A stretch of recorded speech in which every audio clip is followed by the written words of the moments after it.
Question Sharma గారు, మీకు కూతురు ఉంటే మీరు ఇట్లా వచ్చి మాట్లాడుతుండేనా అనేది నా క్వశ్చన్. చూడండి, కూతురున్నా కొడుకులున్నా సమాజాన్ని మనం గౌరవిస్తున్నాము. సమాజంలో మనందరం భారతదేశంలో ఉన్నాం. భారతదేశంలో ఒక రాజ్యాంగం ఉంది. రాజ్యాంగం ఏ విధంగా చెప్పిందో మన రాజ్యాంగాన్ని 100% కట్టుబడే ఉండాలి. అది చట్ట ప్రకారం. రాజ్యాంగం గురించి మీరు మాట్లాడుతున్నారు. రాజ్యాంగంలో ఏమని రాసి ఉంది? ప్రాథమిక హక్కులు, ప్రాథమిక విధులు అని ఉంటాయి కదా. ప్రాథమిక హక్కుల ప్రకారము వాళ్ళకి స్వేచ్ఛా స్వాతంత్రంతో ఉండేటువంటి అవకాశం ఉంది. ఇక్కడ నిరంకుశత్వ ప్రభుత్వం అయితే లేదు కదా ఇండియాలో. ఈ ప్రజాస్వామ్యబద్ధంగా జీవితం గడుపుతున్నారు.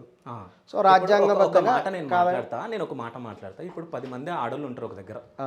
ఒక 8 మంది చీరలు కట్టుకొని ఇద్దరు వేరే డ్రెస్లు వేసుకొని వస్తే, సో మీరు మంచి డ్రెస్ వేసుకొని వస్తే బాగుండు అని అంటారు. ఎవరన్నా అంటారు నార్మల్గా ఏదైనా ఫంక్షన్కి వెళ్ళినప్పుడు ఈమె ఎందుకు ఇట్లాంటి డ్రెస్ వేసుకొచ్చిందని.